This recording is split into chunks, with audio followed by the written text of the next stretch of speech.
Tudo começa numa floresta escura e chuvosa durante uma noite bem sinistra, e no meio dessa escuridão, um grupo de cavaleiros fortemente armados avança até que eles finalmente encontram seu alvo, e o líder pergunta se foi divertido se esconder. Logo em seguida, ele xinga nosso protagonista, dizendo que ele é uma besta imunda. Ele também fala que enganar os cavaleiros sagrados foi um bom truque. Então o cavaleiro levanta sua espada e diz para nosso herói se sentir orgulhoso por morrer. Mesmo caído, o vampiro não se abala com as palavras sobre seus pecados e a igreja, porém com um sorriso no rosto, o cavaleiro se prepara para revelar um segredo. Acontece que ele nunca quis capturar nosso garoto e o deixou solto de propósito. Ele explica que se juntou tarde à perseguição e deixou ele correr solto por todo esse tempo, pois nosso herói era um vampiro raro e o cavaleiro queria se destacar ao capturá-lo. Nosso protagonista então entende que este mundo é uma selva onde o forte devora o fraco, já que tudo é determinado pelo poder e por isso ele sempre esteve fugindo de todos. Contudo, sua tentativa de fuga e luta não adianta em nada e ele é atingido em cheio. A lâmina do cavaleiro o atravessa enquanto ele se lembra de ter sido caçado e encurralado,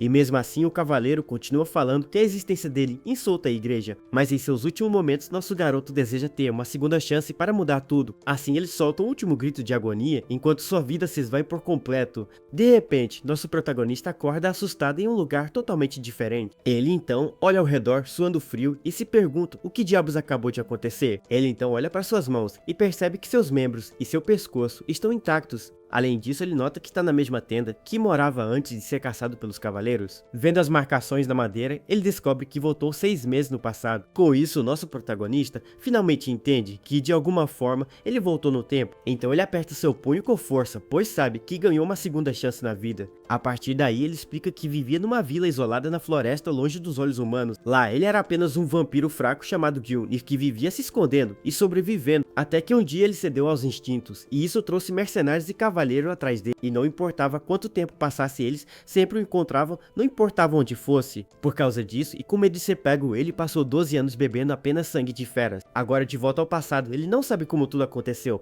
mas decide não errar de novo. Eugênio então decide que vai ficar forte o suficiente para que ninguém consiga matá-lo. Assim nosso herói vai para um pântano e declara que vai mudar sua estratégia de sobrevivência, pois os vampiros absorvem o poder do sangue e quanto mais forte o sangue maior, o poder ganho. E com essa ideia em mente, ele fica esperando até que seu primeiro alvo finalmente aparece. De repente, o mestre da floresta, uma criatura gigante e assustadora, salta na sua direção. Mesmo com o monstro na sua frente, e Ginny não demonstra medo e se prepara para o combate, o bicho então ataca com espinhos, e nosso garoto é jogado para longe com impacto. Ele sabe que seu corpo é fraco, mas se conseguir um pequeno corte já é o suficiente, porque assim ele pode sugar o sangue da criatura, e finalmente começar a ficar mais forte. Eugênio então pula na direção do monstro, pois seu antigo método de sobrevivência já era, e agora que sua antiga tática falhou, ele precisa desesperadamente de mais poder. Assim nosso herói usa sua espada e ataca a criatura com toda a sua força. Porém, ele fica chocado ao perceber que sua lâmina não conseguiu perfurar o couro do bicho.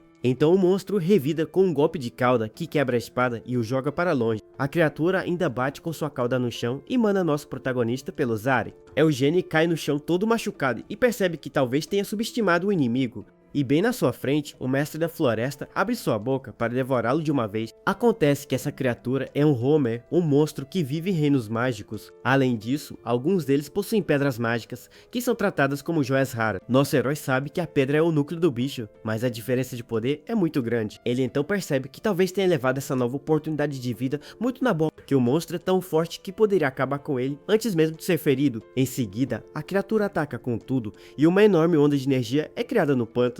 Eugênio então pensa que, por ter ganhado uma chance, ele achou que outra viria facilmente. Porém, ele não se superestima e sabe que não pode cometer o mesmo erro de antes. É por isso que ele sempre se arrastou e prendeu a respiração para se manter vivo. E mesmo agora, ele continua lutando apenas para conseguir sobreviver mais um dia. Mas dessa vez, ele escolheu lutar com todas as forças apenas para continuar vivendo. Assim, ele segura a boca do monstro com as mãos e decide que vai lutar e vencer. Com seu corpo brilhando, nosso herói sabe que se não vencer, não terá outra chance. Assim, ele enfia a mão na boca do monstro para arrancar seu núcleo de poder. Porque para Eugene, a sobrevivência é sempre construída sobre o sangue dos outros, e com o último esforço, ele finalmente consegue esmagar a pedra de mana da criatura. Depois da batalha, a noite volta a ficar calma e silenciosa na floresta. De repente, uma enorme explosão de energia ilumina todo o pântano. Ele então se lembra que jurou que se tivesse outra chance, escolheria lutar e não seguir o caminho da fuga como fez durante toda a sua vida passada. Agora, de pé em meio aos destroços, nosso garoto se transformou completamente. Com um novo visual, ele declara que vai conquistar o sangue e a vitória. Logo depois, nosso protagonista fica parado sozinho sob a luz da lua. Percebe que o mana da pedra era mais forte do que imaginava. Além disso, ele ganhou a habilidade de cobrir sua pele com escamas negras. Eugene então revela que soube do monstro quando foi capturado por mercenários. Naquela época, ele bebeu o sangue da criatura e conseguiu escapar de lá. Mas mesmo com seu novo poder, ele sabe que não é para o cavaleiro de Ungir. Por isso, ele precisa ficar forte para lutar contra os paladinos que virão atrás dele. Vendo que o sol está prestes a nascer, nosso herói decide voltar antes do amanhecer. Contudo, uma voz misteriosa o interrompe e agradece por matar o falso mestre. E das águas do pântano, uma criatura azul surge agradecendo o nosso protagonista. Porém, a criatura diz que invadir seu lar e manchar a terra com sangue é um pecado. Em seguida, ela se apresenta como a grande Miriam, a protetora daquele território, e ainda ameaça nosso herói com uma maldição que vai despedaçar o corpo dele. Mas a criatura se revela uma pequena fada e se pergunta se ele consegue ouvi-la. A fada então fica em choque quando nosso protagonista pergunta o que ela é. Ela não acredita que ele pode vê-la, e Edwin repete a pergunta mais uma vez. A pequena criatura pergunta se ele ouviu tudo, e ele confirma que sim. Então ela se apresenta como Miriam, um espírito da água que foi escravizada por 15 anos. Mas ela explica que foi graças a ele que o lugar poderá ser purificado novamente. Enquanto Miriam fala, nosso garoto nota que uma de suas tatuagens está sumindo. A fada então pergunta sobre a marca, e ele diz que não sabe, e que ela sempre esteve ali. Ele também revela que desde suas primeiras memórias já tinha 10 tatuagens em seu corpo. Por não se lembrar do passado, ele apenas se concentrou em sobreviver quieto. Ele então se pergunta se as marcas são um selo e se um deles se quebrou agora. Miriam entra em pânico, pois faz muito tempo que ela não conversa com ninguém. Ela então reclama que purificar o pântano e transformar em lago de novo vai demorar. Por isso ela se oferece para servir água fresca para ele como forma de agradecimento. Mas a água que ela produz não parece nem um pouco apetitosa ou limpa, e mesmo com a insistência da fada, nosso herói a manda passear e ignora a oferta. Alguns dias depois, nosso protagonista finalmente chega em uma vila chamada Broadwin. De repente, o rapaz entra correndo na vila e avisa que o monstro de olhos vermelhos chegou. Então o chefe e os outros moradores saem para ver e ficam chocados com a cena, pois no chão eles encontram uma pilha enorme de animais que foram caçados recentemente. Um jovem então pergunta o que o monstro está planejando, já que não é lua cheia. Acontece que esse monstro é nosso herói que viveu perto da vila por mais de 10 anos. De repente, nosso protagonista sai da floresta e pergunta se pode entrar na vila. No começo, todos tinham medo dele por causa dos seus olhos vermelhos e assustadores. Mas, como ele sempre trazia comida, a relação estranha entre eles continuou por uma década. Nosso garoto então explica que vivia longe porque estava doente, mas agora está curado. E como ele recebeu muita ajuda da vila, ele gostaria de retribuir toda a gentileza. Os moradores ficam confusos enquanto ele fala para o chamarem se algo acontecer.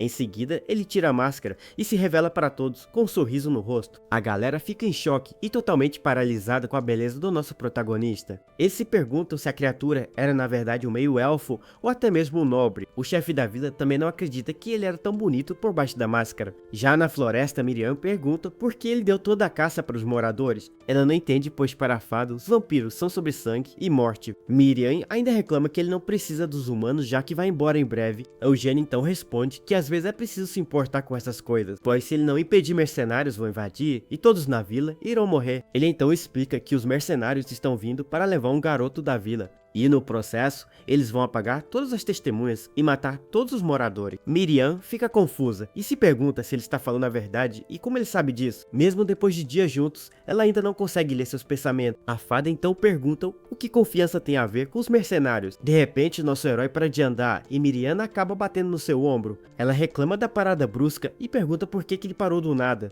É então que ela olha para frente e percebe o que está acontecendo. Um grupo de mercenários armados até os dentes surge na estrada da floresta. Eles veem nosso protagonista sozinho e acham que ele é apenas um morador da vila. O líder então comenta que o rapaz parece frágil e que não está bem armado, por isso ele ordena que seus homens o eliminem sem fazer nenhum barulho. Assim, um dos mercenários avança com o machado para atacar nosso herói. Miriam grita desesperada com medo do que pode acontecer com ele. O homem então ataca com seu machado, mas nosso garoto é muito mais rápido. Com um olhar frio e seus olhos brilhando em vermelho, ele se prepara para revidar. Em um piscar de olhos, ele corta o mercenário em dois sem nenhuma dificuldade, e enquanto o resto do grupo fica em choque, ele explica sua tática para Miriam. Nosso herói diz que eles precisam construir confiança para não parecerem suspeitos, e com isso ele revela que vai matar todos os mercenários ali mesmo. Eugênio então continua explicando seu plano para a pequena fada Miriam. Ele diz que precisa construir a confiança dos humanos sem parecer suspeito, e com um sorriso no rosto ele revela que vai fazer isso matando todos os mercenários.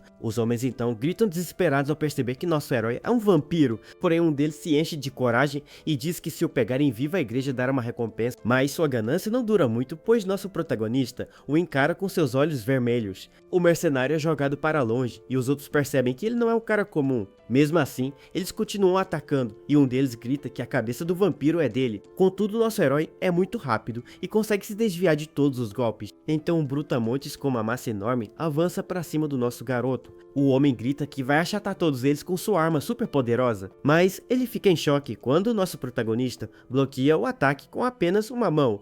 Eugênio então diz que o dia está escurecendo e que a noite é o seu momento. Em seguida, ele usa suas garras e acaba com o mercenário em um único golpe. Assim ele se aproveita da escuridão e diz que a noite é o melhor momento para extrair sangue. O líder do grupo então grita para seus homens não atacarem cegamente, pois ele é um monstro. De repente os moradores da vila chegam com tochas e ficam horrorizados com a cena. Eles não conseguem acreditar na carnificina que encontram no meio da floresta. O chefe da vila então olha para os corpos espalhados e se pergunta como isso aconteceu. Desconfiado, ele encara nosso herói e pergunta se foi ele quem fez aquilo. Porém nosso herói nega tudo e diz que descobriu os corpos ao voltar da caça.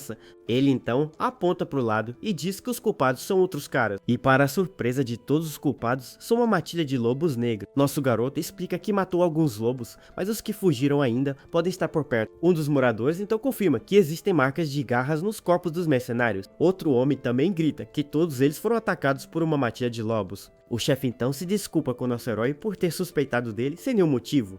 Em seguida ele sugere enterrar os corpos na vila, mas Miriam o chama de mentiroso, pois os lobos só apareceram para limpar a bagunça depois de sentir o cheiro de tudo e que ele mesmo fez as marcas nos corpos para camuflar todos os seus rastros. A fada então se pergunta por que ele se importa tanto com sua imagem, com os humanos. De repente, nosso protagonista encontra algo no bolso de um dos mercenários mortos. Ele então entrega uma carta para o chefe e pergunta se ele gostaria de dar uma lida. O homem reconhece o selo do Lord T1 e fica chocado com o que está escrito ali. Com os olhos arregalados, ele não consegue acreditar no que acabou de ler. Desesperado, ele grita o nome Peld e pergunta se o garoto está na vila agora. Acontece que Pelid pode ser o filho ilegítimo do poderoso Lord T1. Nosso herói então se lembra das palavras do líder dos mercenários sobre o garoto, o homem surpreso com sua força de Odin e se perguntava de onde ele veio. Mas nosso protagonista não deu tempo para ele pensar e o atacou com tudo. Mesmo assim, o líder dos mercenários grita para seus homens não hesitarem e lutarem. Ele diz que mesmo que nosso herói seja um monstro, ele ainda tem 2 braços e 2 pernas.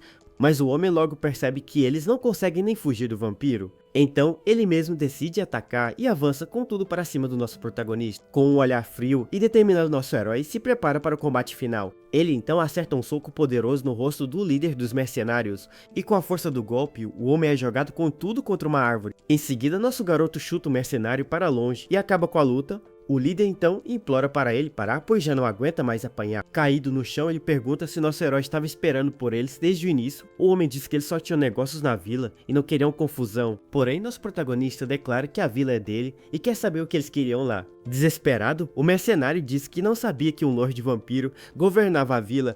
Ele explica que vieram procurar o filho legítimo da família T1 que estava escondido ali, mas nosso herói não acredita e pergunta qual é o verdadeiro propósito deles, e com um sorriso ele pergunta se eles não estavam planejando acabar com a vila inteira. O homem então confessa que foram contratados pelos filhos legítimos de Lord T1 e que vieram em grande número apenas para se preparar caso algo desse errado. Nosso protagonista então percebe que o Cavaleiro Loiro estava entre os que instigaram tudo, e esse cavaleiro era Bertel T1, o gerente geral da equipe de perseguição de vampiros. vampiros. Ele entende que Bertel sabia que a ganância dos mercenários causaria um massacre, e foi esse massacre que acabou o levando a ser descoberto pelos Cavaleiros Sagrados. Enquanto isso, o mercenário continua implorando e diz que nunca teria feito isso se soubesse. Nosso herói então o manda embora e avisa para tomar cuidado com os lobos no caminho. O homem fica chocado e começa a agradecer pela sua vida ter sido poupada, mas nosso garoto não o perdoa e o elimina com um golpe fatal no pescoço. Miriam então pergunta por que ele o matou depois de conseguir toda a informação. Ele responde que não pode deixá-lo viver, pois sua identidade de vampiro foi descoberta, e bem na hora, a matilha de lobos aparece atraída pelo cheiro de tudo.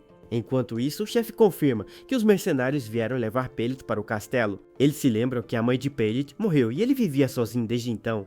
Então, nosso herói se oferece para levar o garoto até o castelo em segurança. Ele diz que como vive na floresta pode escoltá-lo e evitar as feras do caminho. O chefe da vila fica surpreso e diz que não poderia pedir uma coisa dessas a ele, mas nosso garoto diz que um cavaleiro não pode ignorar isso e Miriam o chama de sem vergonha. A pequena fada fica totalmente sem palavras com a audácia do nosso protagonista. Os moradores também ficam em choque e o chefe gagueja a palavra cavaleiro. Miriam continua surtando e não acredita no que acabou de ouvir dele. Com um sorriso no rosto, ele diz que suas apresentações estão um pouco atrasadas. Então ele se apresenta como Ian Edwind e, para a surpresa de Miriam, os moradores acreditam. Ele explica para Miriam que as pessoas da vila nunca viram um nobre de verdade, por isso eles não saberiam diferenciar mesmo se ele fingisse ser um nobre. Então os moradores começam a fazer várias perguntas sobre seu passado na floresta. Nosso herói apenas responde que teve seus motivos para cortar o contato com as pessoas. O chefe então diz que a vila é pobre e não tem como pagar pelo seu serviço. Mas nosso protagonista diz que não há problema e pede para ficar na vila por uma noite. Já no dia seguinte ele fica na janela e testa sua nova habilidade com a luz do sol. Com seus olhos vermelhos ele observa suas mãos se transformando em escamas negras. Ele nota que as escamas bloqueiam bem a luz e isso vai facilitar sua viagem. Miriam então o chama de estúpido e pergunta por que ele mentiu daquela maneira. Nosso herói diz que não importa, pois vai embora em breve e ninguém descobrirá. Mas a fada é insistente e pergunta qual é o verdadeiro objetivo dele em tudo isso. Antes que ele possa responder, um dos moradores avisa que eles estão prontos para partir. Ele então explica que títulos são mais confiáveis do que longas explicações, e que um título corta as mentiras que ele precisa contar de 100 para apenas 10. Nosso herói sabe que nobres de verdade não cairiam em uma mentira tão apressada, por isso, a partir de agora, ele vai fazer de tudo para tornar essa mentira em realidade. O chefe então entrega uma carta de apresentação e pede para ir cuidar de Pellet. Em seguida, o jovem Pellet se apresenta e diz que é um prazer conhecê-lo. Assim, nosso herói e Pellet deixam a vila e partem em sua jornada para o castelo. Durante a jornada, nosso protagonista e Pellet seguem por uma longa estrada nas montanhas. Ao avistarem uma vila, Pellet pergunta se é Bramis e nosso herói confirma que sim. Nosso garoto então pergunta se ele sabe ler e Pellet diz que sua falecida mãe o ensinou. Ele explica que o homem que sua mãe amava a ensinou a ler e escrever. Miriam então sugere que nosso herói peça para Pellet o ensinar a ler também. Pellet fica surpreso quando ele pergunta se pode ensiná-lo a ler. O jovem se pergunta por que um cavaleiro como ele não sabe ler. Nosso protagonista então inventa uma história sobre sua família ter caído há muito tempo. Ele continua com sua atuação e caminha de forma abatida na frente do garoto, pois ele sabe que uma vez que tem a confiança de Pellet, isso cobrirá todas as suas mentiras. Miriam fica impressionada com a atuação e o elogia pela sua performance, mas ela o avisa que se ele mentir demais as pessoas começarão a suspeitar. Pellet então fica com os olhos brilhando e nosso herói percebe que ele já acreditou em tudo. O jovem pede desculpas e diz que não confiou nele no começo por causa dos boatos. Ele admite que todos na vila o chamavam de monstro e isso o influenciou. Mas a partir de agora, Pellet diz que vai acreditar no que vê com seus próprios olhos. O garoto ainda se oferece para ensinar nosso herói a ler aos poucos quando tiverem tempo. De repente, nosso protagonista usa sua magia para criar uma adaga de gelo e com um movimento rápido ele perfura o olho de Pellet sem nenhuma piedade. O jovem grita de dor enquanto nosso herói segura o ataque de surpresa que veio do meio da estrada. Mas na verdade, ele apenas imaginou tudo isso para testar a reação do garoto Pellet. Acontece que eles realmente foram atacados por um grupo de ladrões na estrada. Pellet fica apavorado e não consegue acreditar que eles estão sendo assaltados. O líder dos bandidos então sorri e diz que a cara de medo deles economiza tempo. Ele então ordena que eles entreguem tudo de valor ou vão se arrepender. Mas antes que ele possa terminar a frase, nosso herói o ataca com sua espada. Com um único golpe, nosso protagonista acaba com o líder dos ladrões. Pellet fica chocado e congelado no lugar, sem entender o que está acontecendo. Um dos bandidos grita desesperado ao ver seu irmão sendo eliminado na sua frente. Nosso herói então diz que eles fizeram o que que ele pediu de forma rápida e eficiente. O ladrão então se enfurece e avança com o machado para cima do nosso garoto. Mas ele não é páreo e nosso protagonista o corta com sua espada sem piedade. Em um piscar de olhos ele gira e acaba com mais um dos bandidos. O último ladrão então implora por sua vida e pede para não ser eliminado. Mas nosso herói não perdoa e se prepara para o golpe final. Com um movimento rápido ele acaba com o último bandido. Em seguida, ele olha para os corpos espalhados e diz que não entende os humanos. Ele se pergunta por que eles sempre tentam roubar e matar os mais fracos. E com o último bandido em suas mãos, ele pergunta se está tudo bem machucar os fracos. Por fim, ele se vira para Pellet e pergunta se ele entenderá essas coisas quando aprender a ler.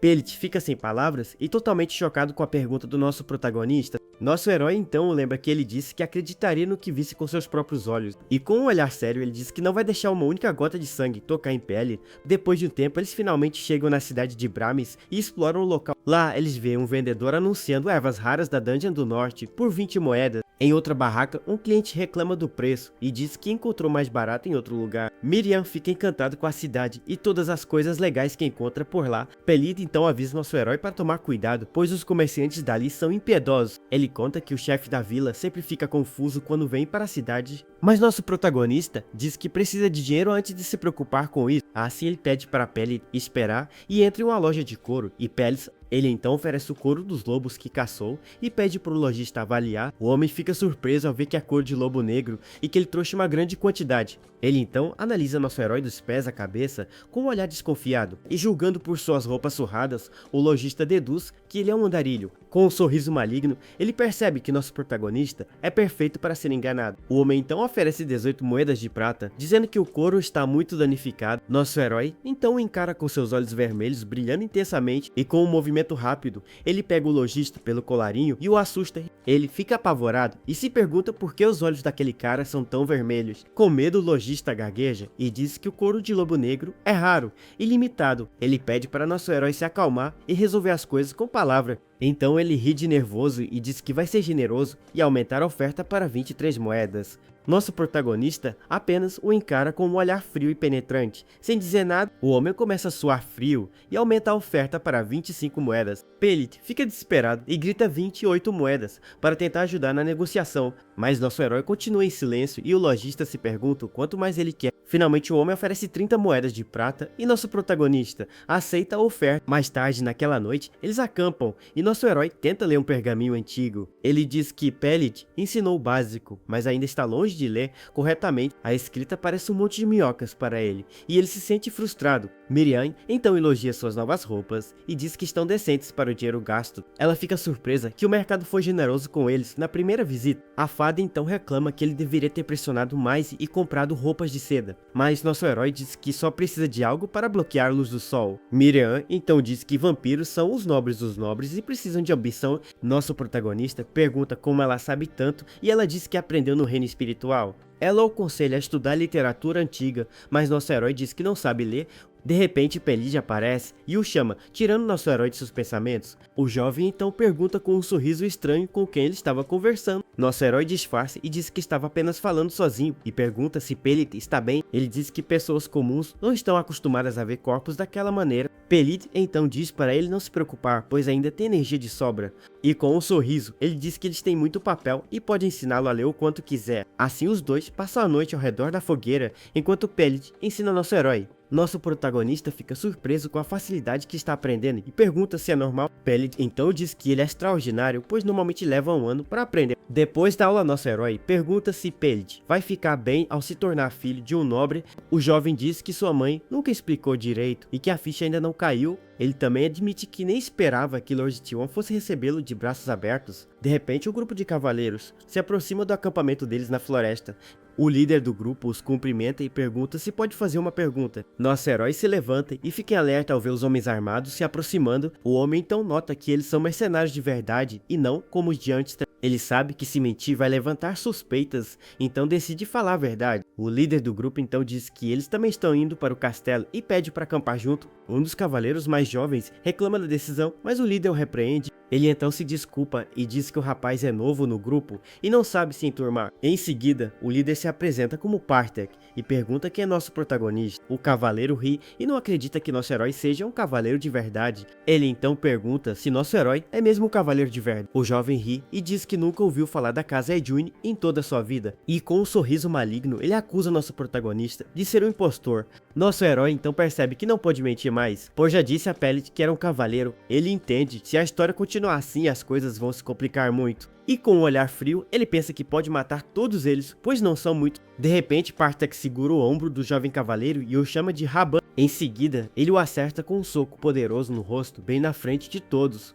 O golpe é tão forte que Raban voa pelos ares e cai no chão com tudo. Pite então se curva e pede desculpas pela grosseria de seu recruta. Nosso herói diz para ele esquecer o pedido de desculpas e apenas encontrar um lugar. Ele sabe que a partir de agora será suspeito com frequência por causa de sua identidade. E para evitar suspeitas desnecessárias, ele precisa se tornar um cavaleiro o mais rápido possível. Mais tarde, Raban acorda assustado sem entender o que aconteceu direito. Ele se levanta confuso e se pergunta por que atacou nosso protagonista. Partek então o chama de tolo e diz que ele não tem vontade de viver. Ele o repreende e diz que deveria agradecê-lo por ter salvado sua vida. Partek então explica que ele não pode julgar pelas aparências e não vê o que está na sua frente. E com um olhar sério, ele pergunta se Raban tem ideia de quanto custa o manto que nosso herói usa. Acontece que é um manto de alta classe reforçado com couro de licantropo super raro. Ele diz que o mais barato custa mais de 10 moedas de prata, o que é 3 vezes o salário de Raban. E o fato de nosso herói saber ler significa que ele não é um cara comum. Partek explica que ele estava prestes a sacar a espada e todos eles teriam sido eliminados. Raban fica chocado e pergunta como ele sabe de tudo aquilo com tantos detalhes. O líder então revela que observou nosso protagonista se preparando para o ataque. Ele viu nosso herói colocando a mão dentro do manto e se preparando para sacar a espada. Se ele tivesse demorado um segundo a mais, a cabeça de Raban teria sido cortada. Partek então diz que ele não tem ideia de quão aterrorizante um cavaleiro pode ser. Ele explica que um cavaleiro treina com uma espada de madeira desde o nascimento. Eles entram em dungeons desconhecidas e matam monstros sem medo da morte, e apenas aqueles que derramam muito sangue e chamam a atenção dos nobres são finalmente nomeados cavaleiros em uma cerimônia grandiosa. Partek diz que se passar por um cavaleiro é um crime sério e um grande problema, porque alguém que se revela um cavaleiro aos 20 anos deve ter habilidades consideráveis. Raban então pergunta se isso significa que ele é mais forte que o líder do esquadrão. Ele também ouviu que a dungeon recém-descoberta pode ser aberta em breve. Nosso herói escuta toda a conversa e percebe que o título de cavaleiro tem muito peso. Ele também acha estranho que a família T1 contratou mercenários em vez de usar seus soldados. De repente, Pellet percebe que nosso protagonista está caminhando na direção dos mercenários. E com um sorriso no rosto, ele se aproxima de Partek e diz que ouviu que eles vão para o castelo. Ele então propõe que eles viajem juntos, já que o destino deles é o mesmo. Raban fica encantado com a beleza de nosso herói e Partek não entende nada. Depois de alguns dias, eles finalmente chegam na vila de Martella, no estado de T1. Nosso protagonista fica aliviado que os mercenários acreditaram em sua história, mas ele sabe que o verdadeiro problema vai começar a partir de agora. Miriam então aparece e diz que espionou os mercenários como ele pediu. Ela descobriu que a saúde de Lord T1 está tão ruim que ele pode morrer a qualquer momento, e que uma nova dungeon foi descoberta, mas a família não tem dinheiro para explorá-la. Nosso herói fica pensativo com a ideia de abrir uma nova dungeon na região. Miriam então pergunta o que vai acontecer com Pellet se Lord T1 morrer. Ela se preocupa que ele fique órfão novamente, mas nosso herói diz que não é problema dele. A fada começa a chorar e teme que Pellet seja eliminado por seus irmãos por nada. Nosso protagonista então percebe que Lord T1 convocou Pellet para vê-lo uma última vez, e com isso ele entende que o destino dele e de Pellet vai mudar de alguma forma. Depois de mais um tempo de viagem, eles finalmente chegam ao seu destino, e diante deles surge o imponente Castelo das Rosas, a morada de Lord T1. Ao entrarem no castelo, eles ficam impressionados com a grandiosidade do lugar. Miriam fica animada e diz que nosso herói precisa subir de status e morar em um castelo assim, mas ele a manda calar a boca e entrar, pois eles têm mais o que fazer. De repente, um guarda os para e pergunta qual é o assunto deles no castelo. Partek então se apresenta como um mercenário da guilda Feyli e pergunta quem ele é. De repente, um homem loiro se apresenta como Kamara, o herdeiro de T1. Ele pergunta se a mercadoria está na carroça e Partek confirma que sim. Kamara então nota nosso herói parado e pergunta por que ele não está se movendo. Nosso protagonista se apresenta como o cavaleiro Yanedin e deixa Kamara surpreso, mas antes que ele possa apresentar, Pellet, seu irmão Bertel, aparece de repente. Nosso herói reconhece a voz familiar e se lembra de seu passado doloroso. Bertel então se aproxima e diz que é seu dever como protetor do castelo. Ele se aproxima com um ar de superioridade e um emblema de rosas no peito. Nosso protagonista não consegue esquecer a voz daquele que tanto o atormentou.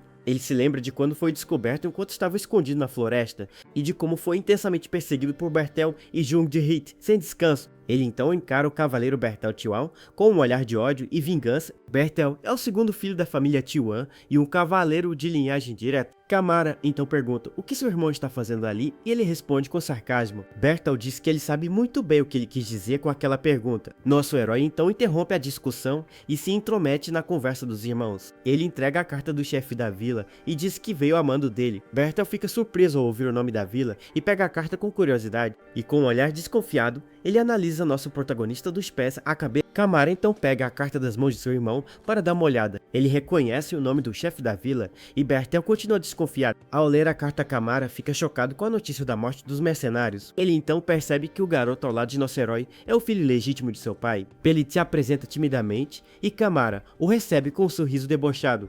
Bertel então diz que eles estavam esperando por Pellit e que seu pai quer vê-lo. Com um sorriso falso, ele ordena que levem o garoto para se lavar e se vestir. Pellit é levado pelos guardas, enquanto Bertel observa com desprezo. Nosso herói então interrompe e diz que quer discutir a recompensa primeiro. Ele exige um encontro com o Lord Tiwan, mas Bertel nega o pedido na mesma hora. Com um olhar de ódio, ele diz que é impossível e que nosso herói não pode vê-lo. Ele explica que a condição de seu pai é crítica e que vai pagar em ouro para ele ir embora. Mas nosso protagonista não desiste e diz que passou por muitos problemas para trazer Pellit. Bertel então o ameaça e diz para ele não fazer repetir a mesma coisa. Kamara então intervém e pergunta qual é o problema em uma reunião rápida, mas Bertel insiste que seu pai mal consegue ficar acordado e não pode receber um estranho. Os dois irmãos então começam a discutir e a trocar farpas na frente de todos. Bertel olha para seu irmão com raiva e pede para ele não distorcer suas palavras. Kamara então pede desculpas a nosso herói pela cena e pela atitude de seu irmão. Com um sorriso falso, ele se despede e pede para nosso protagonista voltar para casa em segurança. Kamara então se aproxima de Pellit e se oferece para guiá-lo pelo castelo, como seu novo irmão. Vendo isso, nosso herói percebe que Bertel não vai mesmo deixá-lo encontrar o Lorde. De repente, uma voz grossa interrompe a conversa, chamando pelo segundo filho Tiwan. E um homem de cabelo vermelho e muito forte surge carregando dois caras nos ombros. Ele então joga os homens no chão e diz que os pegou saqueando os aldeões locais. Com um sorriso maligno, ele sugere que um deles seja punido como exemplo para os outros. Bertel fica irritado, pois eles eram apenas mercenários temporários. O homem então sugere que eles conversem lá dentro para evitar os olhares curiosos de todos. Parte então reconhece o homem e se pergunta se ele não é o famoso Sir Galfred. Nosso protagonista fica curioso e pergunta para Partek se ele o conhece. O mercenário explica que ele ficou em terceiro lugar em um grande torneio da família Evergrow. Além disso, ele é um cavaleiro muito promissor, com uma força e técnica excelentes, e que no dia do torneio, ele sozinho derrotou mais de 1000 competidores com seu poder. Partek então se pergunta por que um cara tão poderoso veio para um lugar como aquele. Ele suspeita que o motivo seja a nova dungeon que foi descoberta na região, já que conquistar uma dungeon primeiro dá muita fama, e é uma tarefa perigosa. E provavelmente Galfred quer usar isso para ser nomeado cavaleiro por uma família maior. Nosso herói então se vira para Partek e pergunta se o contrato dele termina hoje. Com um sorriso no rosto, ele oferece um novo trabalho para o líder dos mercenários e Bertel entende que seu irmão Kamara quer limpar a dungeon para ganhar o apoio do povo. Em seu escritório, Kamara pensa no que fazer, pois não pode contratar qualquer um. De repente, um de seus servos o avisa que Sir Eldin está pedindo para vê-lo. Ele então se lembra que é o cavaleiro que trouxe Pellit e manda o rapaz entrar. Assim, nosso herói entra no escritório e Kamara o cumprimenta com formalidade. O homem diz que ele pode ficar tranquilo, pois Pellit está seguro e será recompensado. Além disso, ele agradece nosso garoto por entregar a carta na frente de seu irmão. Kamara então fica feliz, pois graças a isso ele pode manter sua cabeça erguida. Nosso protagonista diz que só tinha negócios com o Lorde e não esperava um terceiro. O herdeiro então fica surpreso e começa a entender a jogada do nosso herói. Ele pergunta se nosso garoto quer ver seu pai, mas ele diz que tem uma proposta. Eugênio então pede para ser incluído no esquadrão de subjugação da dungeon. Nosso protagonista segura o riso enquanto Kamara o encara com um olhar sério. De repente, o herdeiro começa a rir alto da proposta inesperada do nosso herói. Ele acha tudo muito engraçado e pergunta com um sorriso se ele é mesmo um cavaleiro. Com um olhar de deboche, ele repete a pergunta e duvida das habilidades dele. O homem diz que soube dos 5 ladrões e pergunta se ele quer apenas reputação, mas nosso herói responde que para ele a proposta não tem nenhuma desvantagem. Ele então explica que quer 100 moedas de prata e metade do saque da dungeon. Kamara fica confuso, pois a oferta é muito abaixo do preço do mercado atual. E com um sorriso, nosso garoto diz que não é ele quem está com pressa, e sim Kamara. Kamara então pergunta o que ele quer e nosso herói repete sua oferta diante. O herdeiro acha a proposta barata demais e por isso fica bem desconfiado. Ele então pensa que cavaleiros vivem pela honra, que nosso garoto não tem apoio, e como ele não quer dinheiro, a glória deve ser tudo para o cavaleiro como ele. Além disso, Kamara começa a pensar em tudo que ouviu sobre nosso protagonista. Nosso herói então diz com um sorriso que não é ele quem está com pressa, e sim Kamara. O herdeiro fica em choque com a audácia do nosso protagonista ao dizer isso, mas logo depois ele abre um sorriso e percebe que o rapaz é bem esperto, pois ele sabe exatamente o que dizer e não é um cavaleiro qualquer. Assim, Kamara aceita o acordo, pois não tem motivo para recusar uma oferta tão boa. Então, o herdeiro estende a mão para fechar o negócio com o nosso protagonista. Ele pensa que pedras mágicas são difíceis de purificar, mas as partes de monstros vendem bem, parte que então diz que pode apresentá-lo a uma guilda e para pedir suas partes, porque assim Lord Kamara não terá nenhum motivo para dizer não ao acordo. Bertel então reclama com Galfred, pois a dungeon não é um parquinho para crianças. Ele explica que lá dentro um erro pode ser fatal, pois é matar ou morrer, e por isso não vai aceitar um amador no grupo, ainda mais um achado por seu irmão. Além do mais, ele sabe que Kamara não tem nenhuma conexão com os nobres locais. Bertel então diz para ele mesmo falar com o nosso herói se tiver algum problema. Em seguida, Bertel se aproxima e diz que estava apenas conversando com o novo cavaleiro. Bertel então apresenta nosso herói Yeldin e seus mercenários para o grupo. Bertel fica chocado ao ver que o cara de antes é o líder de um grupo de mercenários. Com um sorriso debochado, ele diz que não podem aceitar um estranho sem habilidade, mas Kamara o interrompe e diz que pode pelo menos garantir as habilidades dele. O herdeiro explica que soube pelo novo irmão sobre os bandidos da fronteira e que ouviu que nosso herói acabou com eles com uma única adaga no caminho. De repente, Bertel joga uma adaga na direção do nosso protagonista para testá-lo. Com um movimento rápido, nosso herói consegue desviar e cravar a adaga na parede. A arma passa raspando em seu rosto e acerta em cheio a madeira atrás dele. Galfred então sorri e se aproxima de nosso protagonista para provocá-lo. Ele então se desculpa pela grosseria de antes e se aproxima com um olhar desafiador. O cavaleiro diz que ele parece um jovem mestre com sua pele pálida e sem cicatriz. Com um sorriso maligno, ele então desafia nosso herói para mostrar o que sabe fazer. Assim os dois se preparam para um duelo no pátio do castelo, diante de todos. A notícia se espalha e todos ficam animados para ver o duelo de Sir Galfred. A multidão se pergunta se ele é mesmo humano, pois dizem que ele rasga monstros com as mãos. Todos estão ansiosos para ver o que o terceiro colocado do torneio pode fazer. E mesmo sem saber quem é o oponente, eles já sentem pena do nosso protagonista. Mas nosso herói não se abala e se prepara para o combate com um olhar confiante. Galfred então saca sua espada com um sorriso e se prepara para o duelo contra nosso herói. Com um olhar sério e determinado, Galfred encara nosso protagonista, mas nosso herói não se abala e o encara de volta com uma expressão calma. Ele então se vira. De repente, nosso garoto joga sua espada no chão e choca Galfred com sua atitude. Um homem então levanta a mão e anuncia que a luta está pronta para começar. Em seguida, um guarda toca um sino gigante e o duelo finalmente se inicia. Nosso herói então avança com tudo para cima do seu oponente. Logo depois, os dois cruzam suas espadas e faíscas voam para todos os lados. O som do metal batendo eco por todo o pátio do castelo. A luta continua com os dois, se movendo rapidamente pela arena de combate. Galfred então sorri e o chama para a luta com um gesto de mão. Com uma série de golpes, nosso protagonista é jogado para trás pela força do ataque. Raban fica animado e pergunta se o Jin está vencendo, mas Partek nega. Ele explica que Galfred está apenas testando as águas e se deixando levar. Enquanto isso, o cavaleiro continua atacando com um sorriso no rosto. Ele percebe que o estilo do nosso herói é mais bruto do que o esperado e não tem padrão, por isso ele acha o estilo de luta do nosso garoto selvagem e totalmente imprevisível. Nosso protagonista então percebe qual é a verdadeira intenção de seu oponente. Com um sorriso, Galfred o acusa de ter mentido sobre ser um cavaleiro de verdade. Com um sorriso, Galfred que diz que nosso herói nunca foi treinado e só se garante na força. Nosso garoto então responde que esgrima não é tudo para um cavaleiro de verdade. Em seguida, ele ataca com tudo e diz que seu oponente fala demais durante a luta. Mas o cavaleiro apenas sorri e o desafia a vencê-lo para que ele cale a boca. Assim os dois continuam a lutar e trocam uma série de golpes poderosos. Galfred então usa sua força e consegue empurrar nosso herói para trás. Nosso protagonista fica surpreso e luta para se manter de pé contra o ataque. Mesmo assim, ele não desiste e bloqueia a lâmina com um olhar determinado. O impacto das espadas é tão forte que cria uma enorme onda de energia no pátio. Bertel então se pergunta se nosso herói já foi nocauteado com aquele golpe. Galfred então responde que não, mas que ele está tentando se recuperar. Assim, Porém, nosso protagonista continua de pé em meio a toda a poeira e destruição. De repente, ele se lembra de algo e se pergunta quem diabos é aquele cara. Logo depois, uma aura negra e misteriosa começa a emanar do corpo do nosso garoto.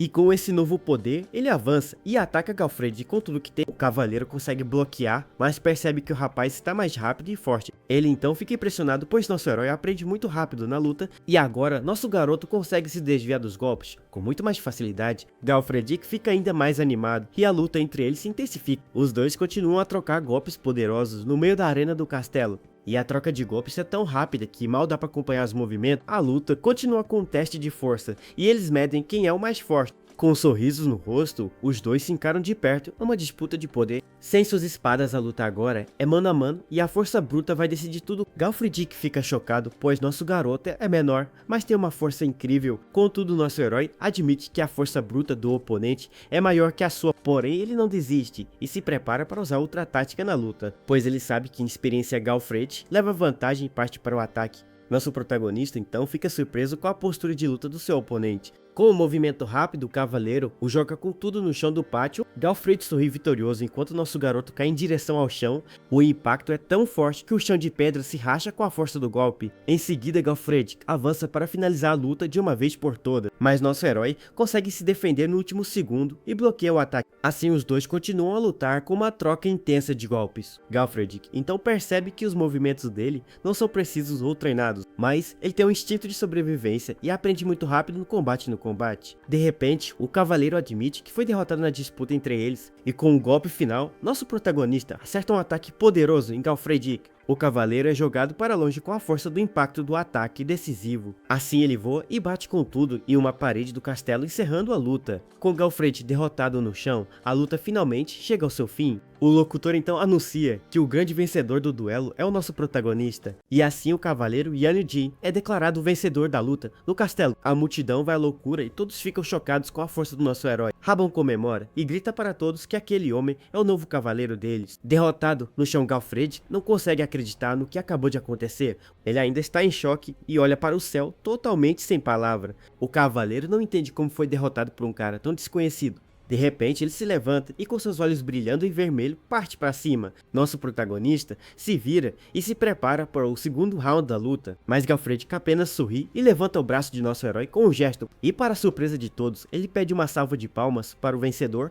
Em seguida, o cavaleiro começa a gritar o nome do nosso herói e a multidão o segue. Bertel fica furioso com a cena e não consegue acreditar no que está vendo. Mais tarde, um banquete é servido para nosso protagonista em seus aposentos. Nosso herói fica sem jeito, pois não precisa de comida para sobreviver. O servo então diz que recebeu ordens de Camara para cuidar de suas refeições. A empregada também pergunta se a iluminação está boa, pois sob sua pele sensível. Miriam então começa a rir e se pergunta se ele vai ter dor de barriga com tudo aquilo. Mas nosso herói apenas aceita a gentileza e dispensa todos os servos do quarto. Com seus olhos vermelhos brilhando, ele diz que prefere ficar sozinho. Depois daquele dia, a forma como as pessoas o viam mudou completamente. Camara então aparece e o cumprimenta perguntando se ele dormiu bem na noite anterior. O herdeiro nota que ele rejeitou todos os mimos e nosso garoto fica sem resposta. De repente, Raban aparece e o cumprimenta com uma reverência exagerada. Galfred também surge e se agarra ao nosso herói, chamando ele de amigo e camarada. O cavaleiro pergunta se ele dormiu bem, pois seu rosto ainda dói do duelo de ontem.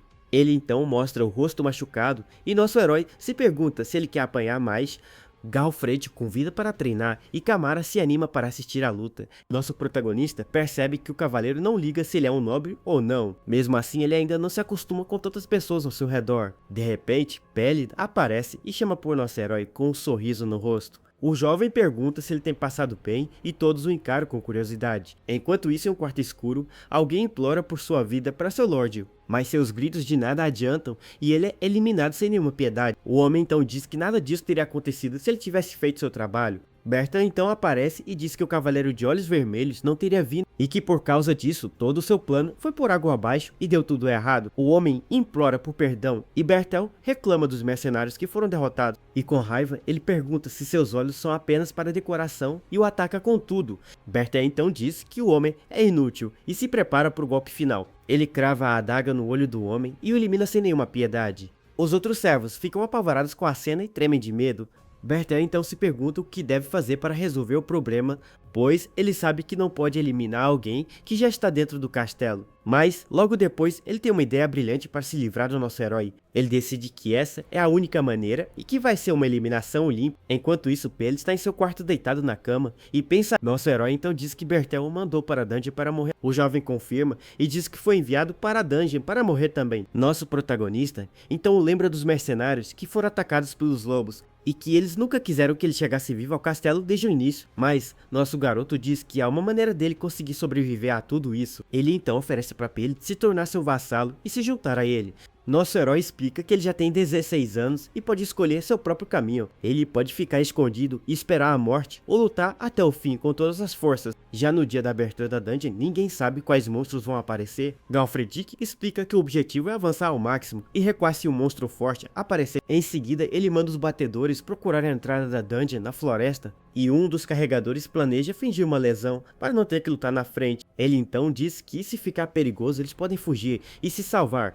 De repente Bertel aparece e o carregador fica assustado com sua presença. O cavaleiro pergunta onde está Pellet e o homem gagueja sem saber o que dizer. Um dos homens aponta e Bertel fica confuso com o que está vendo, pois Pellet está entregando um lanche para nosso herói e pedindo para ele voltar bem. Bertel fica furioso ao ver a cena e se aproxima com raiva dos dois. Ele então grita por Pellet e o encontra parado ao lado de nosso protagonista. Com um olhar de ódio, ele pergunta se o jovem esqueceu o que ele disse. O cavaleiro o manda pegar sua bolsa e ir para sua posição imediatamente. Bertel fica ainda mais irritado, pois Pellet o ignora e continua parado. Assim nosso herói e o cavaleiro se encaram com um olhar de desafio. Bertel então agarra Pellet e grita para ele voltar para seu lugar, mas nosso protagonista segura sua mão e o manda tirar a mão do garoto. Bertel fica chocado e não acredita no que acabou de ouvir do nosso herói. Nosso garoto então pergunta se ele ficou louco de mandar um garoto para a dungeon. Bertel o chama de rude e diz que só quer deixar seu irmão mais forte. E com raiva, ele diz que nosso herói não tem o direito de controlar o garoto. Mas nosso protagonista responde que ele é quem não sabe seu lugar.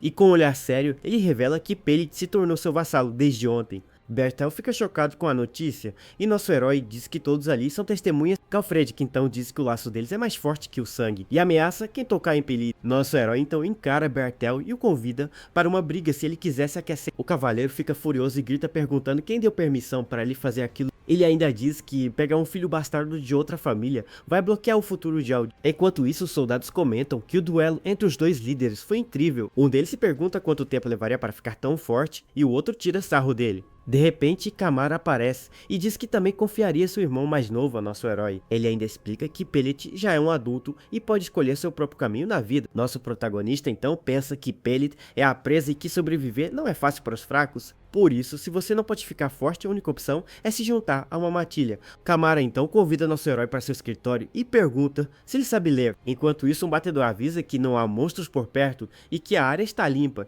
Galfredick então diz que eles já podem abrir a dungeon e nosso herói concorda com a ideia. Assim, a enorme porta da dungeon finalmente começa a se abrir para o grupo. O cavaleiro então olha para trás e diz para todos sobreviverem por conta própria. Os soldados se preparam com suas armas e armaduras para entrar na dungeon. E com nosso herói e Galfred na frente, o grupo finalmente avança para a escuridão. Camara se despede e diz que os verá em 4 dias, enquanto Pellet deseja boa sorte. A porta então se fecha e uma voz deseja que os deuses protejam todos eles lá dentro. E no interior da dungeon, um caminho escuro e assustador os aguarda. De repente, uma horda de goblins ataca o grupo de surpresa na dungeon. Galfredick e nosso herói lutam com tudo para proteger seus companheiros. Um dos soldados fica aliviado por estar vivo, mas Galfredick grita com ele. O cavaleiro reclama que eles não conseguem manter a formação direito. Ele então manda todos voltarem para suas posições e continuarem a lutar. Em seguida, os arqueiros disparam suas flechas para defender o teto da caverna, mas os goblins continuam a atacar e a situação fica cada vez mais perigosa. Mesmo com a defesa, a horda de monstros avança sem parar sobre o grupo. O carregador então percebe que se voluntariar para a dungeon foi uma loucura. Com medo, ele decide que precisa sair dali e fugir o mais rápido possível. Mas ao tentar escapar, ele encontra mais goblins em seu caminho na escuridão e quando ele está prestes a ser atacado uma lâmina, o salva no último segundo. Nosso herói então o chama de tolo e pergunta se ele achou que não haveria monstros. Galfredick o repreende e diz que a opção mais segura agora é ficarem juntos. Ele então grita para todos levantarem suas espadas e manterem suas posições. Os soldados lutam com bravura, mas a horda de goblins parece não ter fim. Galfredick então percebe que a condição do grupo é patética e se pergunta como vencer. De repente, um soldado avisa que os monstros estão atacando de novo. E para piorar a situação, outro soldado grita que mais monstros estão vindo por trás. Nosso herói então se oferece para cuidar da retaguarda e parte para a batalha. Galfred então grita para nosso herói esperar, pois é perigoso, e sozinho. Mas Eugene ignora o aviso e avança sozinho na escuridão da dungeon. O cavaleiro fica chocado e sem entender nada, pois tudo aconteceu muito rápido. Nosso herói se move como um vulto e acaba com os monstros em um piscar de olhos com uma velocidade incrível. Ele esmaga a cabeça de um dos goblins sem dificuldade. Galfred então grita para Partek segui-lo e dar cobertura para nosso protagonista. O cavaleiro fica impressionado, pois não entende como ele foi tão longe em segundo. De repente, Eugene volta e diz que cuidou de todos e encontrou algo interessante. Galfred fica sem reação, pois nosso herói não sabe o que é uma erva luminosa comum. E mesmo com uma habilidade de luta incrível, ele desconhece itens básicos da dungeon. Depois da batalha, o grupo descansa enquanto os feridos recebem cuidados dos médicos. Um soldado então se aproxima e avisa que a coleta das pedras de mana foi concluída. Ele então nota que as pedras são azuis diferentes da que ele pegou do Homer. Miriana aparece e explica que a qualidade da pedra depende do poder do monstro. A fada diz que monstros de dungeon podem virar Homers, mas suas pedras não crescem. Ela ainda lembra que o Homer que ele enfrentou era especial e muito poderoso. Nosso protagonista então percebe que teve sorte de consumir a pedra vermelha da criatura. Miriam então sugere que talvez existam monstros de rank alto naquela dungeon. De repente, o descanso acaba e Galfred grita para todos voltarem para a formação. Galfred então grita para seus homens e os chama de fracos por estarem com medo. Ele diz que ele e nosso herói vão na frente e que ninguém deve fugir da batalha. Nosso garoto então pensa que essa também é sua primeira vez em uma dungeon. De repente, Galfred aparece e diz que os mercenários são inúteis e que ele precisa se esforçar. O cavaleiro ainda avisa que os próximos inimigos serão de um nível totalmente diferente, e na escuridão eles encontram um grupo de orcs com goblins como seus soldados. Os soldados ficam apavorados e se juntam com medo do que está por vir. Nosso protagonista então percebe que um monstro de rank alto os espera nas profundezas. Ele então se lembra do dia em que comeu a pedra vermelha do mestre do pântano e que depois daquilo ele ganhou uma habilidade nova e muito poderosa. Por isso ele se pergunta se vai ganhar outra habilidade se consumir outra pedra como aquela. Com seus sentidos aguçados ele detecta mais de 50 passos a 100 metros de distância. Galfred, que fica impressionado com a audição e os sentidos apurados do nosso herói, e entrega uma lança para nosso garoto e pergunta se ele quer arremessá-la. Com uma força incrível, nosso protagonista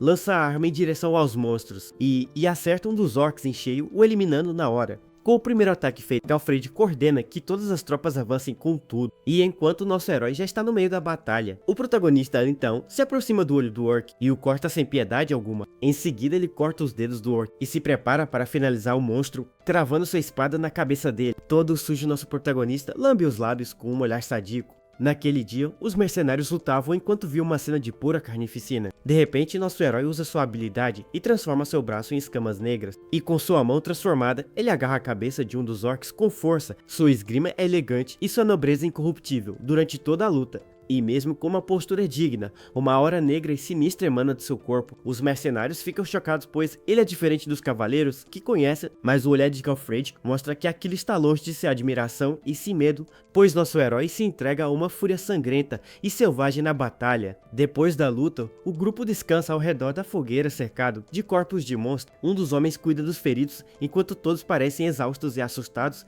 Pelo chão da dungeon, corpos de goblins e mercenários estão espalhados por todo lado. Galfred então percebe que a maioria de suas tropas perdeu a força para continuar, e ele entende que não é cansaço físico e sim a fadiga mental por causa da cena. Por isso, o cavaleiro decide que é impossível para o grupo continuar avançando. Então ele se aproxima do nosso herói e sugere que eles voltem, pois já cumpriram o objetivo. Nosso herói então diz que sua resistência está intacta e que é uma pena voltar agora. Galfred, que fica sem escolha, e grita que se ele vai avançar, todos irão junto. O protagonista então sai de cima do orc e diz para Galfred que levar o grupo de subjugação para fora da caverna, pois a partir dali, ele vai continuar apenas com seus mercenários de confiança. Os outros soldados ficam aliviados e Galfred se pergunta se ele mostrou consideração. O cavaleiro então entende que Eudinho faz reconsiderar o que é ser um cavaleiro. Assim, nosso herói e seus dois homens avançam sozinhos pela escuridão da dungeon. Rabba então reclama que não queria ir e que está com muito medo de morrer ali, mas ele se acalma, pois sabe que nosso herói pode derrotar até um troll sozinho.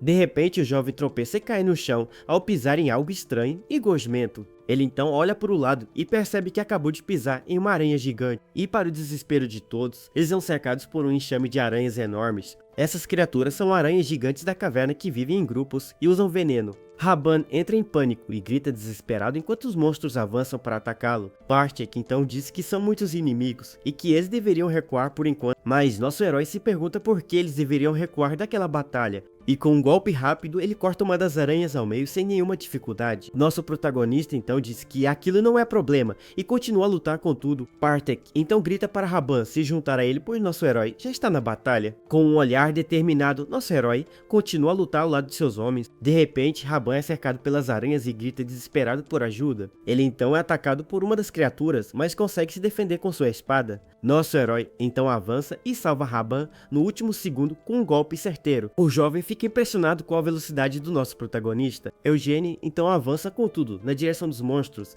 e o rapaz olha admirado pela força do nosso herói. Em um piscar de olhos, todas as aranhas haviam sido eliminadas. Com um sorriso no rosto, Raban diz que nosso herói é incrível e sugere que eles voltem. Ele então se vira para Bartek e pergunta se ele não concorda com a ideia, mas seu comandante está paralisado de medo e tremendo os pés à cabeça. Com os olhos arregalados, ele encara a escuridão e se pergunta o que está ali. Acontece que entre as espécies de Homers existem diferentes ranks de poder, e diante deles surge a Rainha das Aranhas, um monstro de rank Lord e muito poderoso. Bartek fica apavorado com a criatura e diz que eles não podem lutar contra um Lorde, e que pelo menos Galfred deveria estar com eles para ajudar na batalha. De repente, nosso herói chama por Bartek e Raban, com um olhar sério e frio, e com seus olhos vermelhos brilhando ele, os manda recuar pois a presa é dele. Bartek entende o recado, mas sente seu corpo sendo controlado por uma força estranha. Ele então percebe que cada nervo de seu corpo grita para ele fugir daquele lugar. Miriam aparece e diz que os instintos deles sucumbiram à diferença de poder com o mestre. Nosso herói então pergunta se o Lorde Aranha é do nível do Lorde do Pântano, mas ela nega. Ela ainda diz que ele parece ser mais forte e por isso sua pedra de mana será maior. Com essa ideia em mente, nosso garoto encara a criatura que solta um rugido assustador. Mas ele não se abala e diz que quanto mais difícil, o baú mais empolgante é o tesouro. Depois da batalha, nosso herói testa sua nova habilidade com uma pequena aranha amarela. Ele então usa seu poder e corta a criatura ao meio com um fio de mana super afiado.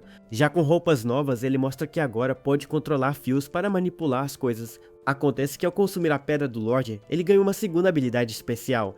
E essa nova habilidade se chama camuflagem, que o ajuda a se esconder melhor. Assim, combinando com o reforço de pele, ele pode finalmente andar sob a luz do sol. Com isso, nosso protagonista não precisa mais se preocupar em evitar a luz do dia. De volta ao castelo, um banquete é feito e todos elogiam a beleza do nosso herói. As mulheres ficam encantadas pois ouviram que ele derrotou uma aranha gigante sozinho. Miriam fica feliz com a atenção e as garotas pedem para ele contar sua história. Duas moças então comentam sobre sua aparência e perguntam se ele tem ancestrais elfos. Nosso garoto fica incomodado pois acha que a situação ficou ainda mais complicada. Porém, ele não desmente e um dos homens grita que agora tudo faz sentido. Galfred que então entende por que ele tinha olhos e ouvidos tão aguçados na dungeon.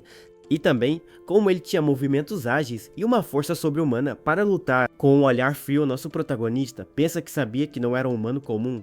Galfred fica animado e diz que quem diria que nosso herói tinha sangue de elfo. Ele então pergunta como ele conseguiu se esconder por tanto tempo com aquela aparência. Nosso protagonista pensa que seu companheiro é estranhamente perceptivo e observador, mas com um sorriso, ele apenas diz que nunca tentou esconder sua aparência de verdade. Galfred e as mulheres ficam sem reação com a resposta fria e direta dele. O cavaleiro então comenta que ele diz isso sem nem mudar sua expressão facial. Nosso garoto então percebe que as pessoas veem o que querem ver e não a verdade. Além da habilidade, ele também ganhou algo a mais ao consumir a pedra mágica, pois quando uma de suas tatuagens sumiu, memórias estranhas surgiram em sua mente. Nessas lembranças, ele se via em um lugar desconhecido com mãos gentis, o segurando, e em um espaço estranho com sinos tocando, todos estavam olhando para ele. E ele então se pergunta quem era a mulher da memória e se aquilo era mesmo real, já que ele não se lembra do passado, a única coisa que sabe é seu próprio nome. De repente, ele é tirado de seus pensamentos e volta para a festa no castelo. Raban então aparece e pede para nosso herói salvá-lo.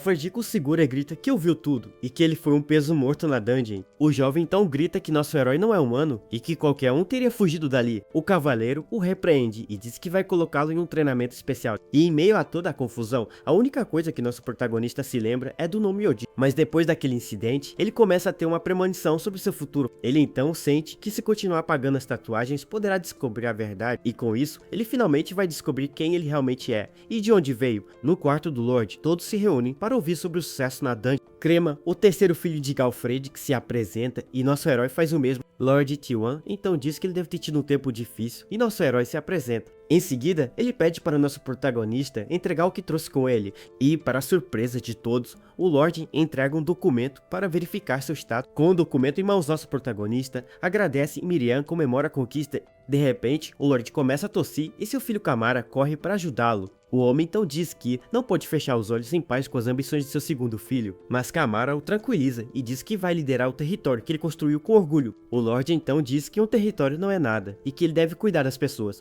E com o jovem Pelite parado ao lado, ele diz que um Lorde deve liderar as pessoas e não a terra. Em seus últimos momentos, ele segura a mão de Pelite e falece em paz. Nosso herói percebe que algumas pessoas estão de luto, mas nem todos compartilham o sentimento. De repente, Camara encara nosso protagonista com um olhar de ódio e raiva. E no funeral do Lorde, nem todos parecem tristes com o que aconteceu ali. Já do lado de fora, Galfred que se desculpa por sair durante o funeral, mas Camara entende. O cavaleiro então se vira para nosso herói e pergunta se ele vai mesmo ficar ali. Nosso herói então diz que quer ir para a dungeon mais uma vez, pois é um desperdício.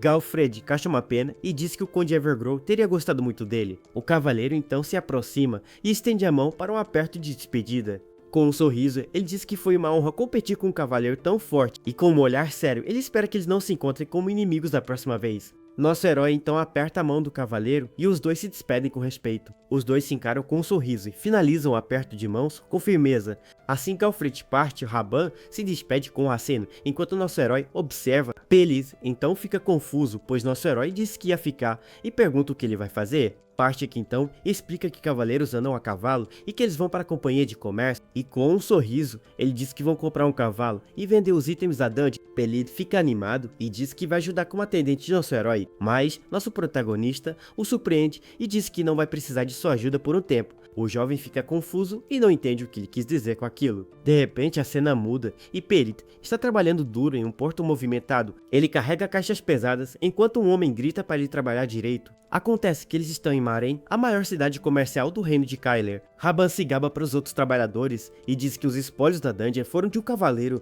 Os homens ficam chocados ao saber que foi o cavaleiro que derrotou um troll vivo. De repente, Raban grita com o comerciante e o manda não tocar nos itens sem cuidado. Peliti trabalha duro sob o sol e se sente exausto com o trabalho pesado. Ele então pensa que as negociações de nosso herói estão demorando muito. Enquanto isso, em um prédio, nosso protagonista está reunido com um homem. O homem se apresenta como Bilmore e diz que vai cuidar de todos os espólios. Nosso herói fica surpreso, pois não esperava que Particle apresentasse uma grande empresa. Ele então percebe que isso será muito útil para ele, que não entende de redes sociais. De repente, um homem entra na sala e interrompe a conversa dos dois. Nosso protagonista e Partek ficam em alerta com a chegada do estranho. O mercenário então sussurra que a situação pode ficar difícil e nosso herói pergunta o porquê. Ele explica que o homem é um secretário do vice-gerente da companhia de comércio e que eles provavelmente vieram para roubar os espólios por um preço mais baixo. Com um olhar sério, nosso protagonista pensa que precisa ser cauteloso agora. Bilmore então diz para o homem chamado Grey que está fechando um contrato com nosso herói. Grey diz que os rumores sobre o cavaleiro que derrotou um troll se espalharam pelo porto, mas ele acha que é apenas uma estratégia de novato para inflar o valor do produto. Ele então oferece um contrato especial e pensa em enganar nosso herói para roubá-lo. De repente, Grey sente uma pressão estranha e fica assustado e nosso protagonista o encara com um olhar frio e o homem se pergunta o que é aquela pressão. Assustado, ele se apresenta como secretário do vice-gerente e diz que é uma grande oportunidade. Com um olhar frio, nosso herói questiona o que ele quer dizer com oportunidade. O homem então explica que é uma chance de vender seus itens com termos melhores. Nosso protagonista repete as palavras dele com um olhar ainda mais desconfiado. Apavorado, o secretário diz que o próprio vice-gerente da guilda vai cuidar do negócio. Ele então se desculpa por qualquer desrespeito e nosso herói o encara com frieza. Grey então entra em pânico e sai correndo da sala gritando por sua vida. Vendo a cena, Bilmore fica super emocionado por ele ter recusado a oferta por sua causa. Por isso o comerciante promete dar todo o seu apoio para nosso protagonista a partir de agora, e Eugene diz que gosta da ideia e aceita a proposta de Bilmore. Enquanto isso, Gray se desculpa com a vice-gerente por ter falhado na missão de antes. A mulher diz para ele não se preocupar, pois cavaleiros sempre causam problemas por orgulho. E com um sorriso maligno, ela diz que eles devem dar o troco usando seu poder de mercadores, já que o oponente é apenas um cavaleiro pobre que nem mesmo tem um cavalo decente. Assim ela manda Gray dar ao nosso herói um presente que ele não poderá recusar. Mais tarde, Pelite fica chocado ao saber que vai ficar para trás e vender os spoilers. Nosso protagonista confirma e diz que ele deve vender tudo que ele trouxer para Bilmore. O jovem fica triste e pergunta por que precisa ficar para trás de novo dessa vez. Ele até pergunta se suas habilidades não são boas e se oferece para começar a treinar. Nosso herói então pergunta qual é o verdadeiro papel de um escudeiro e o deixa sem palavras. O jovem então responde que o papel do escudeiro é ajudar seu cavaleiro na vida e na batalha. Por isso, nosso protagonista explica que o dever dele é cuidar de sua vida diária e que a missão dele, como seu escudeiro, é vender os itens e conseguir dinheiro. Ele ainda diz para discutir os detalhes com Bilmore e aprender sobre negócios. Pelli então entende que se não fosse por nosso herói, ele já estaria morto há muito tempo. E como recompensa, nosso herói promete ensiná-lo a lutar quando tiverem mais dinheiro. Nosso garoto ainda diz que um dia Pelli também vai ajudá-lo em suas batalhas. O jovem fica emocionado com a promessa e com os olhos cheios de lágrimas. E com um sorriso no rosto, ele aceita a ordem e jura obedecer ao seu comando. E com tudo resolvido, eles finalmente partem para as ruas da cidade de Maren. Depois de algumas compras, um vendedor se despede e eles continuam o caminho, mas nosso herói se pergunta se o dinheiro sempre acaba tão rápido assim. Miriam também lamenta e Partek pergunta se eles podem recuperar tudo rápido. De repente, Partek chama por nosso herói, que parece ter visto algo interessante, e diante deles uma imponente armadura de placas brilha na vitrine da loja. Partek diz que a armadura é o sonho de todo cavaleiro, mas nosso herói só a acha cara. O mercenário então explica que é um item tão caro que é passado por gerações. De repente, Raban aparece correndo e gritando desesperado pelo nosso herói. Com uma cara de pânico, ele avisa que uma horda de Homers apareceu nos arredores e que os monstros estão tentando invadir a cidade e as guildas mal conseguem segurá-los. Partek então diz para nosso herói que é melhor participar da subjugação dos monstros, mas nosso garoto se pergunta por que ele deveria se envolver com aquilo. Raban então explica que missões sem dono não tem taxa de comissão e que em Maren eles podem vender tudo sem custo e ganhar muito dinheiro. Com os olhos brilhando, Raban grita que essa é a ideia, pois eles vão ficar ricos. Nosso protagonista concorda e diz para eles irem, pois não há motivo para hesitar. De repente, uma voz grita para eles esperarem e nosso herói se pergunta quem é. É então que Grell aparece correndo e sem fôlego, com um cavalo nas mãos. O homem se apresenta e diz que a vice-gerente enviou um cavalo de guerra como presente. Ele descreve o animal como uma criatura magnífica, com pelos negros e músculos de um deus. Nosso herói então fica desconfiado e pergunta se o presente é mesmo para ele. Gray se assusta com o olhar dele e gagueja dizendo que não querem nada em troca. Nosso protagonista continua encarando o homem com seus olhos vermelhos e frios. Com medo, o secretário diz que é apenas um pequeno sinal de boa vontade. Sem perder tempo, nosso herói pega as rédeas e manda Gray agradecer a vice-gerente. Miriam então se anima e diz para ele ir logo e ganhar um bom dinheiro com a caça. Raban fica chocado com a velocidade do cavalo e pergunta o que eles devem fazer. Partek então grita para seus homens correrem e seguirem nosso herói para a batalha. A cena então muda para os arredores da cidade, onde alguns goblins estão na floresta. De repente, um dos monstros olha para o lado e parece ter sentido algo estranho. Com seu cavalo, nosso herói avança em alta velocidade pela floresta. Ele então já chega na batalha, eliminando um dos monstros no caminho. Miriam aparece preocupada e pergunta se a escala do ataque é muito grande. Ela teme que os membros da guilda que estavam na frente já tenham sido derrotados, mas nosso protagonista apenas responde que isso é bom com um olhar bem frio, pois ele deixa claro que não gosta nem um pouco de dividir o saque da batalha. E com isso, o cavalo continua correndo e destruindo tudo em seu caminho. Finalmente ele chega no campo de batalha e vê o exército lutando contra os monstros. Lá um cavaleiro chamado Madrika enfrenta uma horda de orcs sozinho. Ele grita que eles são desgraçados e que nunca vão conseguir passar por ele.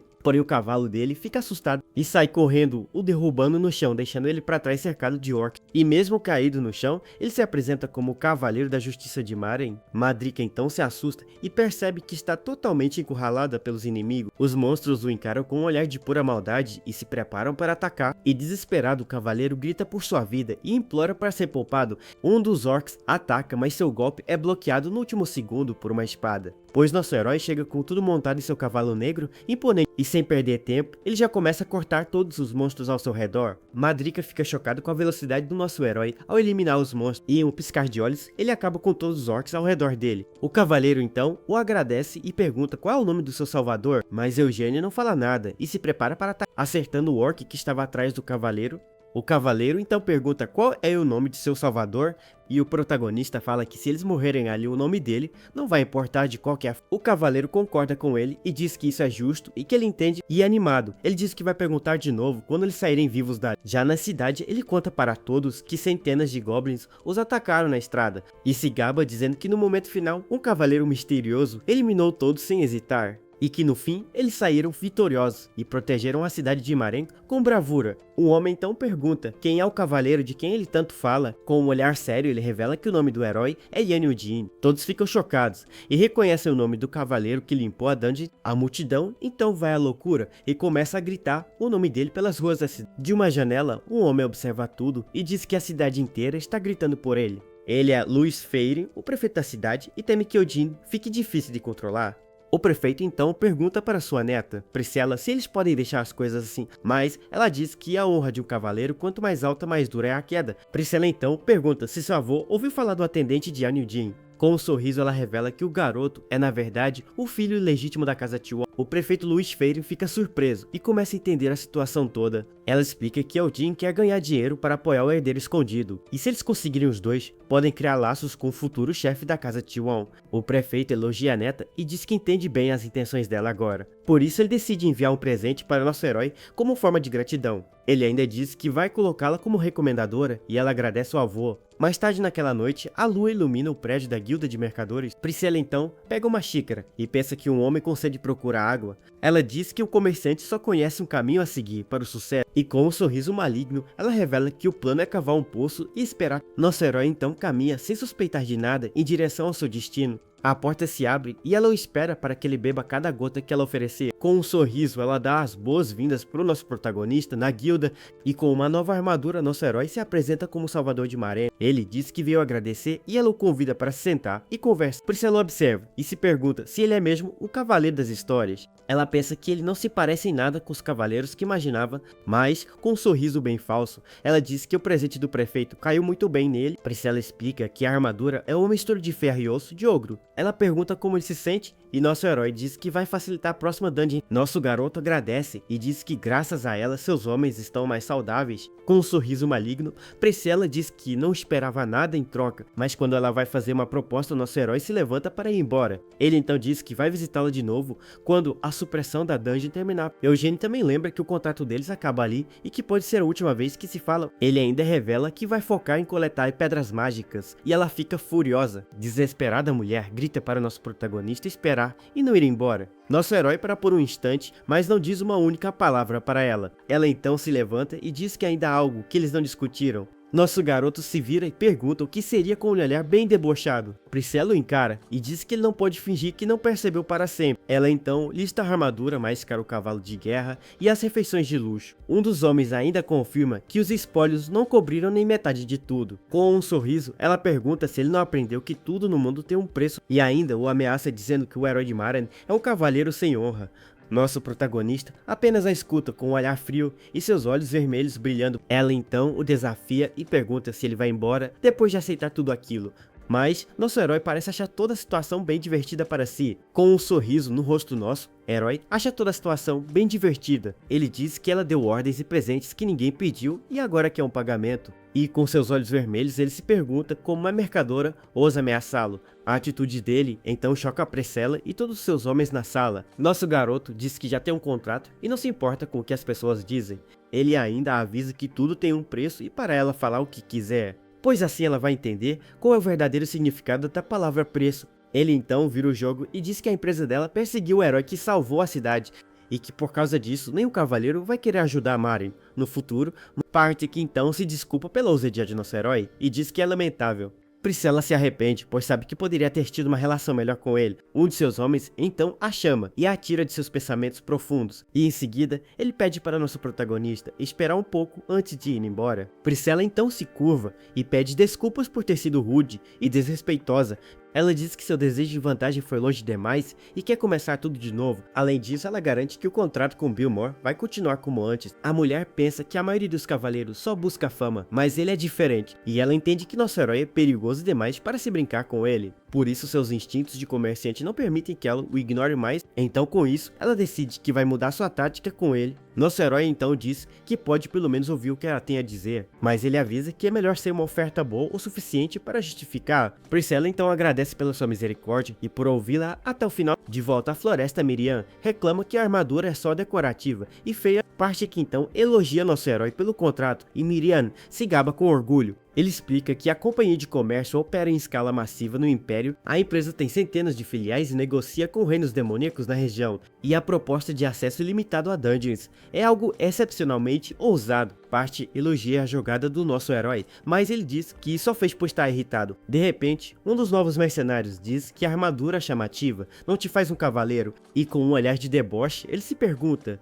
se nosso herói sabe segurar uma espada. Miriam se irrita com o comentário e nosso protagonista ignora a provocação. De repente, Camara aparece e diz que nosso herói chegou bem na hora. Ele então o chama de Lord Tywin e nosso garoto cumprimenta de volta. Camara explica que seu irmão contratou novos mercenários para a dungeon. Ele se lembra que o grupo antigo era bem desagradável e foi eliminado pelos lobos, e os novos mercenários parecem ser bem parecidos com os antigos em tudo. Por isso, para a subjugação da dungeon, ele quer que nosso herói seja o comandante. O líder do grupo então o interrompe e se intromete na conversa deles. E com um olhar, ele pergunta se será o comandante que irá morrer. Os mercenários ficam chocados e Raban grita que aquilo é uma blasfêmia sem sentido. Porém, o líder deles diz que não gosta de falar assim, mas eles não estão num piquenique, porque numa dungeon, a vida humana não vale nada, e é natural se preparar para o pior. Com um sorriso, nosso herói encara o homem que gagueja a palavra comandante. Eugênio então concorda, e diz que se ele morrer o careca desgraçado, pode assumir o comando. Miriam então aponta para o homem, e nosso protagonista diz que já sabe de tudo,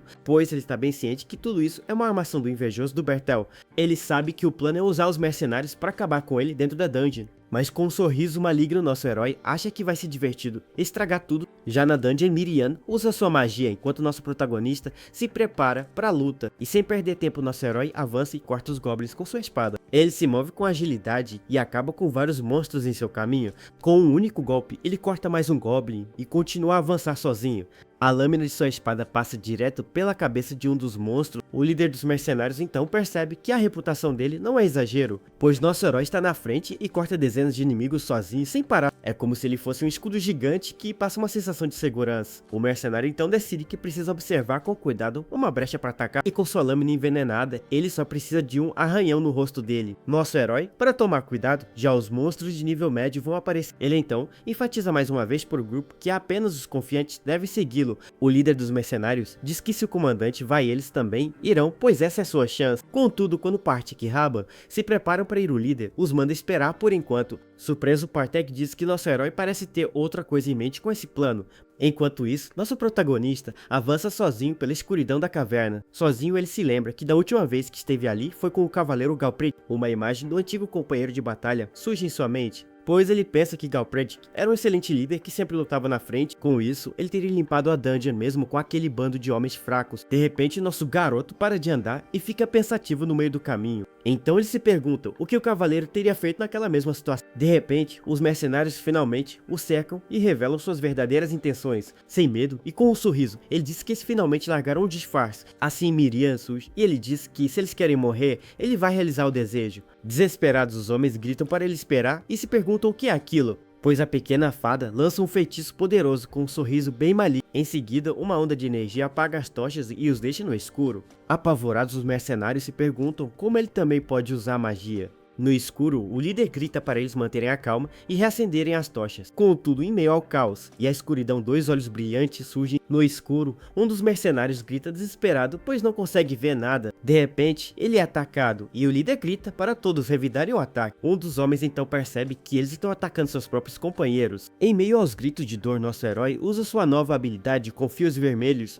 Com seus olhos brilhando, ele controla os homens e a carnificina continua. O líder então entra em pânico e tenta acender uma pedra para fazer fogo. Ele pensa que sem luz aquela é a chance perfeita para fugir sozinho dali. Porém, o homem fica totalmente sem reação ao perceber o que está acontecendo. pois ele não consegue ouvir nada e se pergunta por que tudo ficou em silêncio. De repente, nosso protagonista surge atrás dele na escuridão da caverna, e com um sorriso, ele pergunta se o mercenário realmente precisa de luz. Nosso herói então o ajuda e diz que os olhos humanos são fracos no escuro. A luz revela a carnificina e ele pergunta se o homem consegue ver melhor agora. Em seguida, ele questiona quem é o caçador e quem é a caça naquela situação. O líder o chama de monstro enquanto nosso herói mostra suas presas afiadas.